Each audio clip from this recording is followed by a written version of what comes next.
if you feel the need to cry, you are most likely going to feel a tension, a pressure, a pain that is localized to one of your chakral centers. Most likely, it's going to take place in a center that is either your throat chakra, your heart chakra, or something lower than that. It may sit down in your sacral chakra. Your job, when you feel that tension, it will cause some dissonance. You'll be uncomfortable.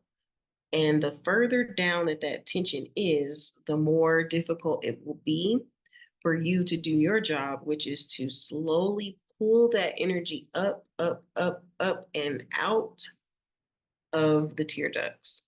So if the tension is right in your throat, it's not going to be difficult to surface it and cry about it because it's really close to the surface. But if you have something just hanging out in your gut that is making you sad, that's making you distracted, uncomfortable, agitated, it may be some discomfort rumbling around that you need to work a little harder to figure out. So the way that I do that is I find privacy and I spend time in intentional reflective thought, centering that negative energy and working within to understand. That means questioning it, observing it, seeking to identify it. What is the feeling attached to this energy? Am I angry? Am I lonely? Am I in despair? Am I afraid? What is actually going on? What feeling am I feeling? The sooner you can identify what you're feeling and why, the more likely that energy is to move up closer to the surface where you can then expel it through the tears. The second part of crying effectively, once you have managed to draw that energy up out of you, is to observe and categorize your tears. I know that may sound a little bit silly, but if you think back on the times that you've cried, you'll notice that your tears are different. They take on different characteristics. Sometimes when you cry, especially when you're angry, your tears are likely to be heavy and maybe hot. They will kind of plop down because they are full of that passionate anger. You may notice that sometimes when you are especially sad, maybe when you mourn, your tears are thin and they kind of run close to your cheeks like thin water. They're not heavy like the angry tears. You may notice that when you are bitter, your tears are more salty. Um, and sometimes your tears flow in a continuous pattern, while other times you have to fight to get one single teardrop out. Sometimes tears are stubborn.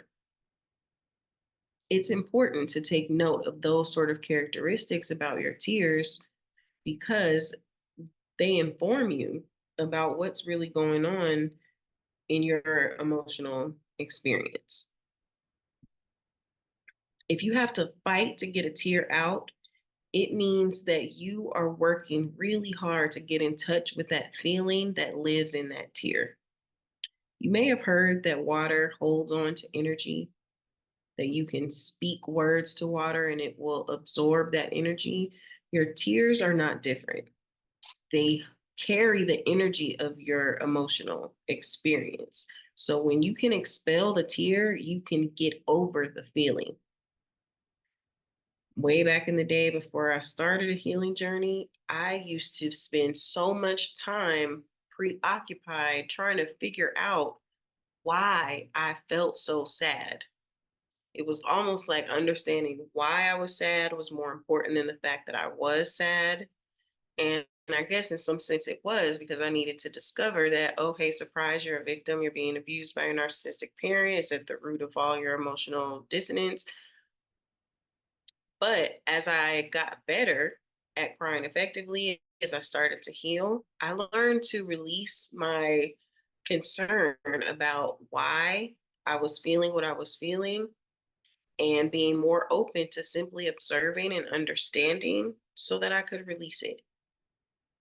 Um, the need to cry is not something to panic about. When you cry, you are making emotional progress. So every single tear that you can manage to expel from your body is a win. Okay. You may have heard that tears are pain leaving the body. That is true. Your tears house not just negative emotion, positive too. But notice that your happy tears have a different characteristic than your angry ones. Your happy tears are usually not hot. They tend to be those kind of bright tears that collect in the bottom of your eyelid and shine. You know what I mean? They're happy tears. They carry energy with them.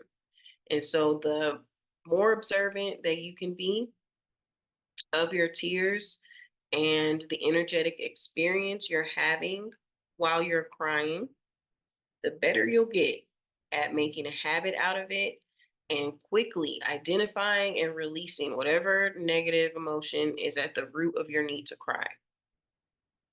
Notice when you finish crying, you feel so much better. So if you're someone who bought into the lie that crying does nothing, it's a waste of time, stop crying, dry your tears, unlearn that today.